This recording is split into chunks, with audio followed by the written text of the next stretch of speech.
සුබ දවසක් කියලා ප්‍රාර්ථනා කරනවා සියලුම දෙනාට. ඉතින් සුපුරුදු ලෙස අදත් අප ඔබ වෙත ගෙන එන්නේ ඊටමත් සුවිශේෂී ස්ථානයකි. ඉතින් ඔබගේ දැනුම තවත් වැඩි දියුණු කරගනිමින් මෙම සුවිශේෂී වීඩියෝයේ අවසානය වෙන තෙක් ඇඳෙන්න කියා ඉල්ලා සිටිමින් අපි යමු වීඩියෝ එකට.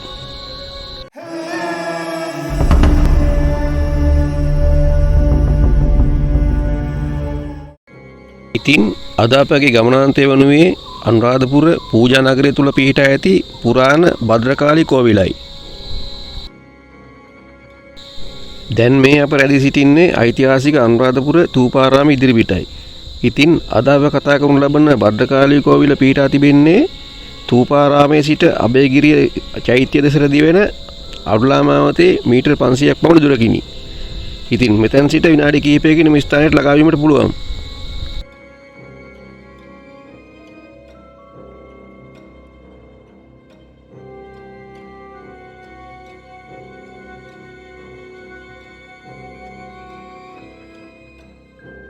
මහාවංශයේ දැක්වෙන ලෙසට පණ්ඩුකාභය රජතුමා විසින් පුරාණ අනුරාධපුර නගරය නිර්මාණය කිරීමේදී විවිධ ආගම් අදහන අය වෙනුවෙන් ආගමික ස්ථාන වෙන වෙනම ඉදිකළ බව කියවේ. ශ්‍රමණ, ජෛන, යක්ෂ, යෝනක ආදී වූ එවැනි දේවස්ථාන නගරයේ ඒ සඳහා වෙන් කළ ප්‍රදේශවල පිහිට වූ බව සඳහන් වේ.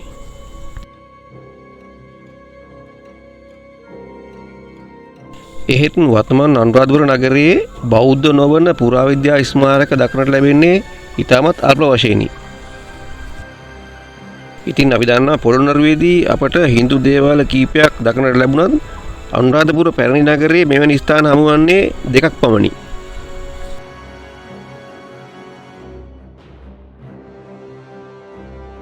බසකුලම නැතොත් අබේ වැවාසල ඇති ශිව දේවාලය සහ අද අප මේ කතා කරනු ලබන භද්‍රකාලී කෝවිල මේ භාවේ. ඉතින් ශිව දේවාලය පිළිබඳව ඉදිරි වැඩසටහනකින් අප ඔබ වෙත කරුණු ගෙනීමට බලාපොරොත්තු වෙයි.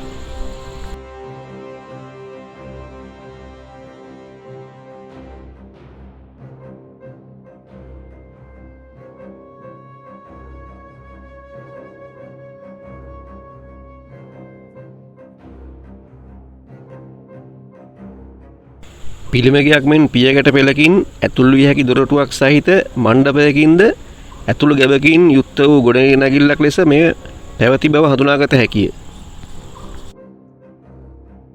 පඩි කිහිපයකින් සමන්විත දොරටු පියකට පෙළ පාමුල ඇති සඳකඩ පහනෙහි කිසිදු කැටයමක් නොමැත. එහි දෙපැස පැන්කුටු දෙකක් දක්නට ලැබේ.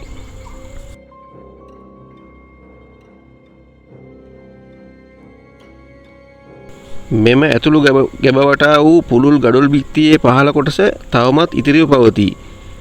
මෙම බිත්තිය මණ්ඩපය දක්වාම පැතිරී තිබේ. බිත්තිවලට ඇතුළතින් සිට වූ ගල් කණු මණ්ඩපය හා ඇතුළු ගැබ යන ස්ථාන දෙකෙහිම දක්නට ලැබේ. ඇතැම් ගල් කණු බිත්තියට බද්ධව පිසිටුවා ඇත්තේ බිත්තියේ ශක්තිමත්භාවය වැඩි කිරීම සඳහායි. ඒ අනුව මෙම ගොඩනැගිල්ල අනුරාධපුරයේ දක්නට ලැබෙන වෙනත් ප්‍රතිමා ගෘහ මෙන් කූටාගාර ද්විත්ව වහල ගොඩනැගිල්ලක් වනට ඇතැයි උපකල්පනය කළ හැකිය. වර්තමානයේ බැතිමතුන් වන්දනාමාන කරනු ලබන ශෛලමය ප්‍රතිමාවක් අපට දක්නට ලැබෙන අතර නමුත් බොහෝ සෙයින් විනාශ වී ඇති එම පිළිමය පිළිබඳව වැඩි විස්තරයක් සඳහන් නොවේ. මධ්‍යයේ වූ ගල් කණු ඉහත කී දැව වහලය දරා සිටින්නට ඇත. මණ්ඩපයේ ඇති ගල් කණු වල පිහිටීම සිහිපත් කරනුයේ වර්තමාන කතරගම ඇති විෂ්ණු දේවාලයේ බැතිමුතුන් සඳහා ඇති කොටස වේ. පූජකයන්ට පමණක් ඇතුළු විය හැකි ඇතුළු ගැබක්ද මෙහි පවතිනට ඇත.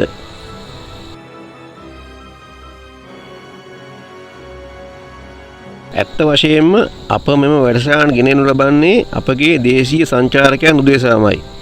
අපගේ ඉලක්කය වනුයේ මෙම සැරඟවුණු ස්ථාන අපගේ දේශීය සංචාරකයන් වෙත දැනුවත් කිරීමයි.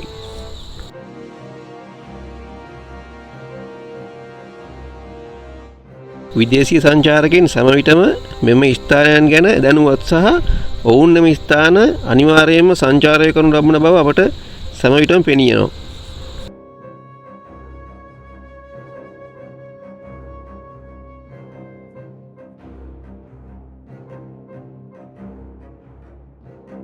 ඉතින් ඔබගේ ඊළඟ සංචාරයට මෙම අද අප කතා කළ ස්ථානය තෝරා ගන්නා ලෙස ඉල්ලා සිටිමින් අදට අප ඔබගෙන් සමුගන්නවා.